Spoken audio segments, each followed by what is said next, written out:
আসসালামু আলাইকুম প্রিয় দর্শক, আজকে আমি গরুর মাংস দিয়ে কাঁঠালের তরকারি রান্না করব অনেক মজা করে। তো এই যে কাঁঠাল কাটতে আসছি, দেখুন একদম গোড়া থেকে উপর পর্যন্ত কেমন সুন্দর কাঁঠাল ধরে আছে, দেখতে ভাল লাগতেছে। তো কাঁঠালগুলি মনে হচ্ছে একটু বাড়তি হয়ে গেছে, তো একটু কচি কচি দেখে নিতে হবে তরকারির জন্য। তো এখন অন্য গাছে চলে যাই, চলেন।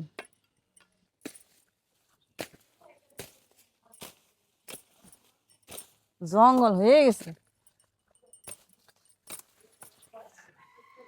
এই যে এই গাছে আসছি কাঁঠাল কাটতে, এখান থেকে একটা কাঁঠাল কেটে নেব আমি। এটাই দেখি। হ্যাঁ, এটাই ঠিক আছে, এটাই কাটি। বিসমিল্লাহ। কেমন কষ।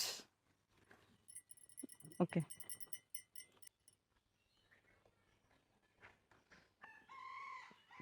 কেমন কষ পড়তেছে এই যে। এটা কচু পাতা দিয়ে মুছে নিতে হবে, পিঁপড়াও অনেক। এখন আমি এই কাঁঠালটা কাটবো। বিসমিল্লাহ। শক্ত।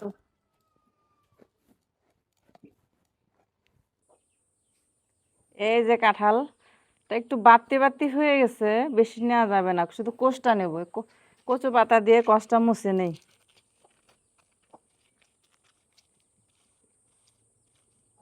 এই যে সব কষ চলে আসছে, এটা আমি কাটবো। কেমন কষ। কাঁঠালের তরকারি খাওয়া অনেক কষ্ট। একটু সরিষার তেল হাঁকতে মাখিয়ে নিচ্ছি, তা নাহলে কেমন জানি একটা আঠা আঠা লাগে। এই যে বটিতেও একটু নিচ্ছি, কষ অনেক।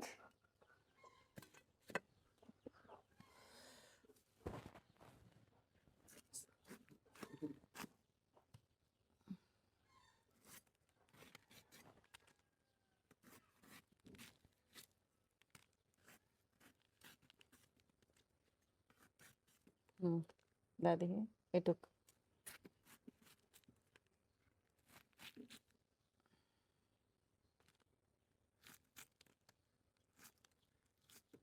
পানিতে ভিজাবো, নাহলে এটা কালো হয়ে যাবে।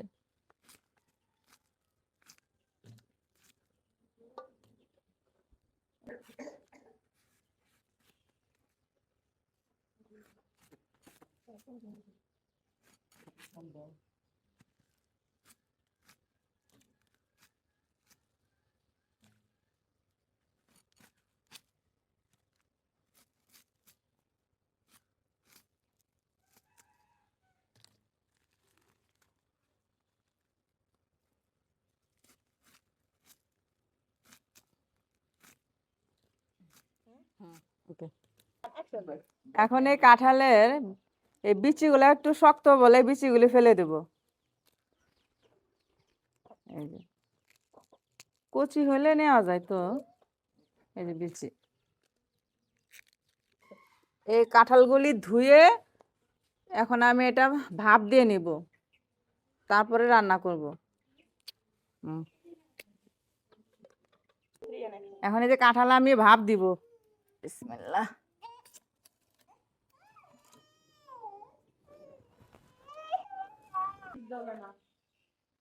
আমার মনে কি দরকার।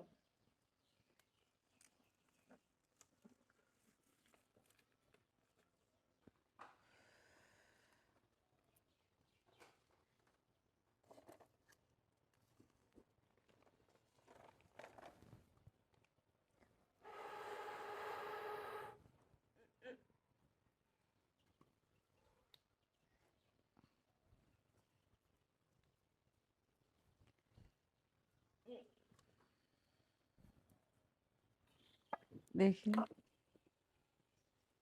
হ্যাঁ, সেদ্ধ হয়ে গেছে, এখন এটা নামিয়ে পানি ঝরিয়ে নেব। প্রায় গরম হয়ে গেছে, তেল দিব। বিসমিল্লাহ।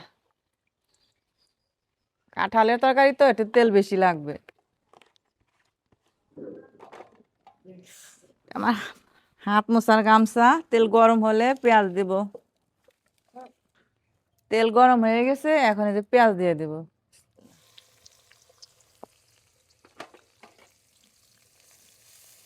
তো ভাজা ভাজা হলে আদা রসুন দেব।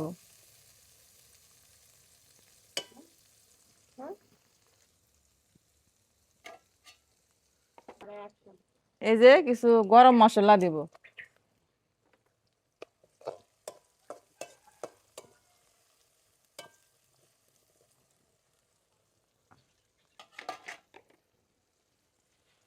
আদা রসুন বাটা সেটা দিব।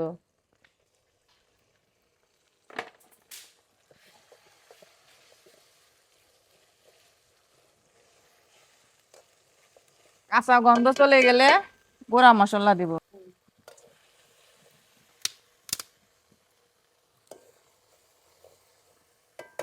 এখন গুঁড়া মশলা দিব, মরিচ গুঁড়া, একটু ঝাল ঝালি করি, হলুদের গুঁড়া, এটা হচ্ছে ধনের গুঁড়া, একটু লবণ দিই, একটু সামান্য পানি।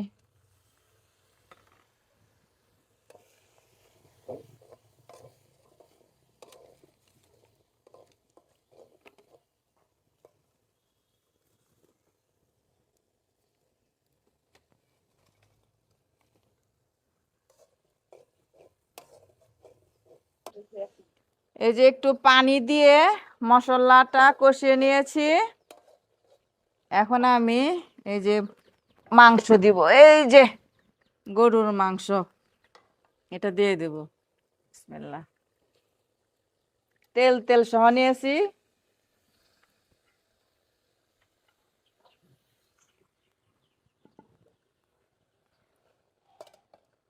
কাঁঠালের তরকারিতে গরুর মাংসের সাথে একটু তেল দিতে হয়, কারণ কারণ খেতে একটু বেশি ভালো লাগে কাঁঠালের তরকারি। এটা এখন এখন কিছুক্ষণ কষানোর পর এই যে ঢেকে দিব, আস্তে আস্তে হতে থাক,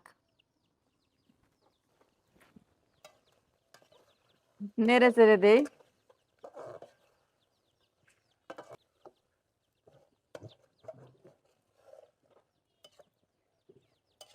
দেখি কি অবস্থা আছে মাংস।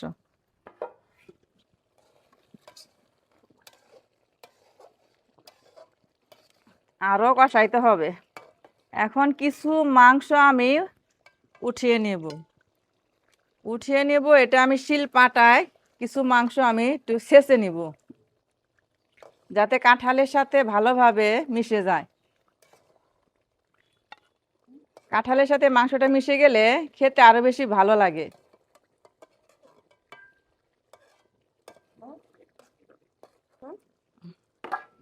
আর একটু হতে থাক, আস্তে আস্তে আমি এটা শিলপাটায় ছেঁচে নিয়ে আসি। ওকে, কি কি অবস্থা।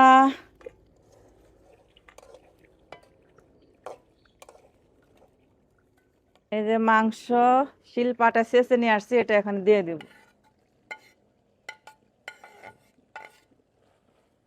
এটা একটু ধুয়ে দেই যেহেতু মশলা আছে।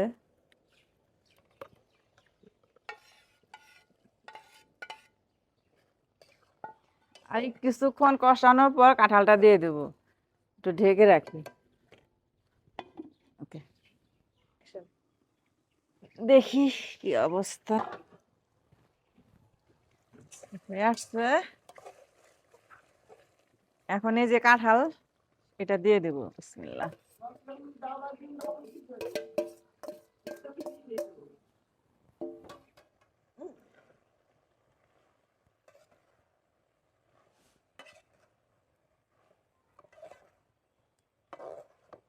ভালো করে নেড়ে চেড়ে দেই।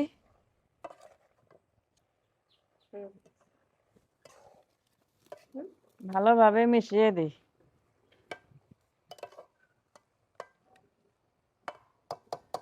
ঢেকে দেই।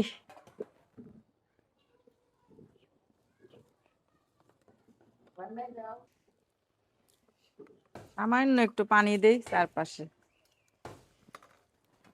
নেড়ে চেড়ে দেই।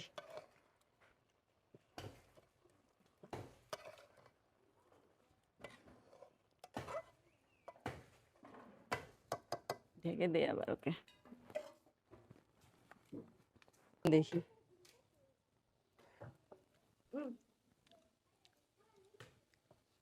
ঠিক আছে, লবণ। এখন গরম মশলা গুঁড়া দে।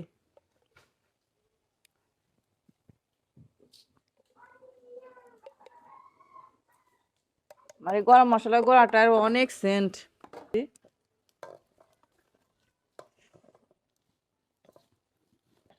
দেখি কি অবস্থা। এই যে হয়ে গেছে আমার কাঁঠালের তরকারি। এই যে তেল উপরে চলে আসছে, এই যে অনেক সুন্দর ঘ্রাণ আসতেছে গরম মশলার। এটা বাড়িতে বানানো। একটু নেড়ে চেড়ে নামিয়ে নেব। আমার কাঁঠালের তরকারি রান্না হয়ে গেছে, খুব সুন্দর ঘ্রাণ আসতেছে গরম মশলার। এই যে এখন আমি এটাতে বেড়ে নেব। বিসমিল্লাহ।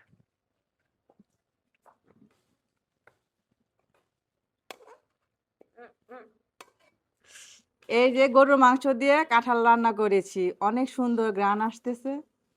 আর একটু সময় নিয়ে একটু কাঁঠাল তরকারিটা রান্না করতে হয়, কিন্তু খেতে অনেক ভালো লাগে। এই যে